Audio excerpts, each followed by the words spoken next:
बहुत सारे बच्चे एक डाउट पूछ रहे थे कि सर ऑफलाइन टेस्ट देना एकदम जरूरी ही है क्या, है ना, ऑफलाइन टेस्ट हमें देना ही चाहिए क्या, बिना ऑफलाइन टेस्ट का नहीं होगा, हम ऑनलाइन में बहुत टेस्ट दे लेंगे।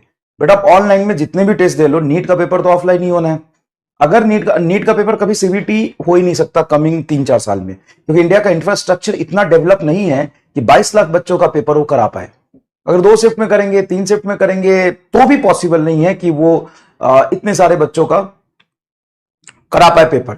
तो उनको 8, 7, 8 शिफ्ट में करना होगा, जो कि और ज्यादा लेंथी हो जाएगा। भगवान से मनाओ कि सीबीटी ना हो, पहली बात तो। क्योंकि इतने बच्चों को बिठाएंगे कहां, इतना इंफ्रास्ट्रक्चर डेवलप ही नहीं है। तो कंप्यूटर बेस्ड पेपर नहीं होगा, पेन पेपर मोड होगा। एक काम आप जरूर कर सकते हैं, एकदम सही और जेन्युइन चीज बताता हूं, खूब और खूब क्वेश्चन प्रैक्टिस करो, खूब क्वेश्चन प्रैक्टिस करो, ऑनलाइन सारे टेस्ट दो, लास्ट में एटलीस्ट 4-5 आप ऑफलाइन टेस्ट दे लेना, 4-5, इससे ज्यादा की जरूरत नहीं पड़ती है। ऐसा नहीं कि तुम अभी से ही टेस्ट दो, सारे ऑफलाइन टेस्ट दो, इतना भी जरूरत नहीं है। अगर आप ऐसे एरिया से हैं जहां से ऑफलाइन टेस्ट दूर पड़ रहा है, या आप ऑफलाइन टेस्ट सीरीज देखो, ऑफलाइन टेस्ट सीरीज ऑफलाइन होता है, प्रिंटिंग होता है, पेपर जाता है, इंफ्रास्ट्रक्चर होता है, तो थोड़ा महंगा जरूर होता है। तो आप अगर अफोर्ड नहीं कर पा रहे हो तो कोई दिक्कत नहीं है, आप किसी तरीके से 4-5 लास्ट में टेस्ट दे लेना, कहीं का भी ज्वाइन करके। ये भी जरूरी नहीं है कि वो ये स्टैंडर्ड टेस्ट ही होना चाहिए, कोई बड़े कोचिंग का होना चाहिए, फिजिक्स वाला का ही होना चाहिए, किसी XYZ का ही होना चाहिए, ये भी जरूरी नहीं है। किसी छोटी कोचिंग का भी दे सकते हैं। लास्ट में 4-5 टेस्ट आप फील के लिए देंगे बस। बाकी आप जितना रगड़ के मेहनत करेंगे, जितना ज्यादा पढ़ाई करेंगे, उतना ही आपको काम आएगा। बड़ी सिंपल सी बात है, समझ गए? समझ गए? तो अगर आप ऑफलाइन ज्वाइन नहीं किए हो और आप कर पाओगे और अफोर्डेबल है और आपके पास में, तो कर लीजिए।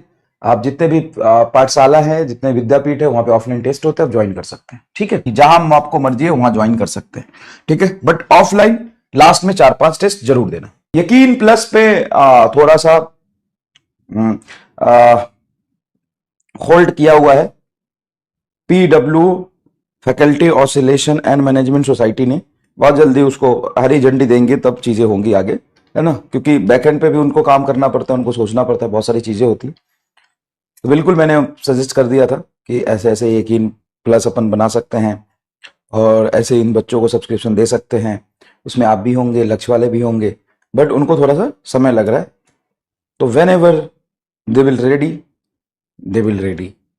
ठीक है, और वैसे भी मैं आपको थोड़ा हिंट दे दूं, उसमें कंप्लीट पढ़ाया नहीं जाएगा, उसमें मोटा मोटा टेस्ट ही होंगे और हर वीक में 2 टेस्ट होंगे। बहुत सारे टेस्ट प्लान करके दिए हैं, short test, long test, unit wise test, complete 11th का टेस्ट, 4-4 चैप्टर के सेट का test, short test, long test, week में टेस्ट, और उसके कुछ अच्छे क्वेश्चंस की प्रैक्टिस, है ना, अच्छे लेवल की क्वेश्चन की प्रैक्टिस। तो अगर आप यकीन में ये सोच रहे हो कि यकीन प्लस कोई ऐसा बैच होगा जिसमें हम जाके पढ़ेंगे, दिस इज नॉट पॉसिबल। पढ़ना तो आपको यकीन 2 में ही है। कंटेंट जितना यहाँ पे दे रहा है वहीं से सिलेक्शन होगा, इसके लिए कुछ एक्स्ट्रा करेंगे तो फालतू की बात हो गई। ये कर लो, उत्थान कर लो, इसके अलावा कुछ नहीं चाहिए तुम्हें। हाँ, लेकिन उसमें टेस्ट बहुत होंगे, शायद 60-70 टेस्ट होंगे।